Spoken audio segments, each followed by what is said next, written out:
मित्रांनो नमस्कार. मी आपला मित्र सचिन पत्तेवार, आपला आरोग्य मित्र, आरोग्याची ऐशी तैशी या कार्यक्रमांतर्गत मी आपणासाठी पुन्हा एक नवीन व्हिडिओ घेऊन आलेलो आहे. या व्हिडिओमध्ये मी आपणास ह्युमन लाईफ व्हॅल्यूबद्दल बोलणार आहे. मित्रांनो, आपणास माहीत आहे का ह्युमन लाईफ व्हॅल्यू म्हणजे काय? जसं एखाद्या प्रत्येक वस्तूची एक ठराविक किंमत असते, तशी प्रत्येक माणसाची, प्रत्येक व्यक्तीची पण एक व्हॅल्यू असते. मग ती व्हॅल्यू कशी ठरते? तर ती व्हॅल्यू आपल्या कामावर आणि आपल्या कर्मावर ठरते. देवाने सगळ्याला बॉडी सेमच दिलेली आहे, सगळ्याकडं सेमच गोष्टी आहेत, पण त्या प्रत्येक गोष्टीचा योग्य वापर करून आपण त्याला कन्व्हर्जन पैशामध्ये जेव्हा करतो, त्यावेळेला आपल्या बॉडीची किंमत बदलते. प्रत्येक व्यक्ती महिन्याला किंवा रोजच्या दैनंदिन जीवनामध्ये तो जो काय पैसा कमवत आहे, त्यानुसार मग त्या व्यक्तीची ह्युमन लाईफ व्हॅल्यू ही बदलत राहते. एखादा व्यक्ती महिन्याला जर समजा 10-15 जर कमवत असेल, तर त्याची ह्युमन लाईफ व्हॅल्यू कमी राहणार. पण एखादा व्यक्ती जर करोडो रुपये महिन्याला कमवत असेल, तर त्याची किंमत करोडो लाखो मध्ये गणली जाते. कारण जर मी महिन्याला जर समजा एक 20,000 रुपये कमवत असेल, तर माझे वर्षाला 2,40,000 रुपये झाले. आणि जर मी 50 वर्ष जगत असेल, तर 50 वर्षाचे माझे 2,00,000-2.5 लाख रुपये आपण गृहीत धरू. 25 सव्वाशे, 1.25 लाख 1.25 कोटी ही माझी टोटल कमाई होणार आहे. तर मग याचा अर्थ माझ्या बॉडीची किंमत 1.25 कोटी होऊ शकते.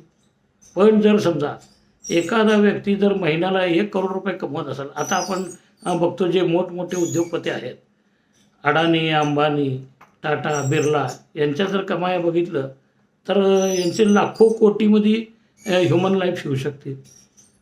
तर आपली कमाई कशी आहे, आपलं महिन्याची कमाई किती आहे, आपण किती वर्ष जगणार आहे, त्यावर आपली ह्युमन लाईफ व्हॅल्यू ठरवलेली असते.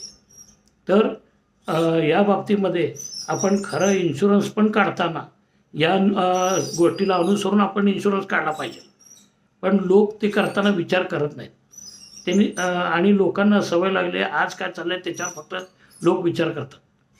पण त्यामुळे आपल्या जीवनामध्ये पुढं भविष्यामध्ये किती वादळ येऊ शकते यावर कुणाचं लक्ष नाही आहे.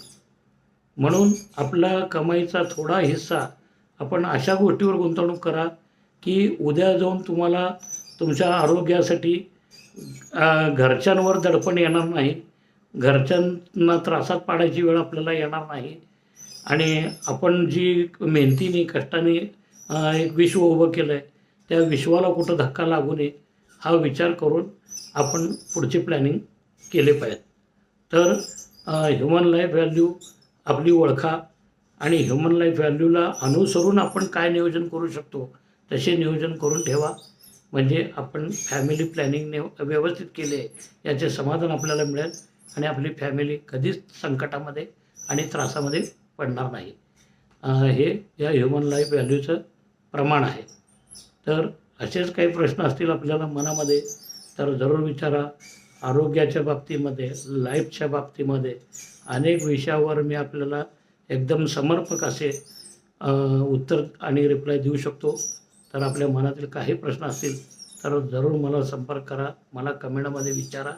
मी आपल्या प्रत्येक प्रश्नाचं उत्तर देण्याचा 100% प्रयत्न करेन. धन्यवाद.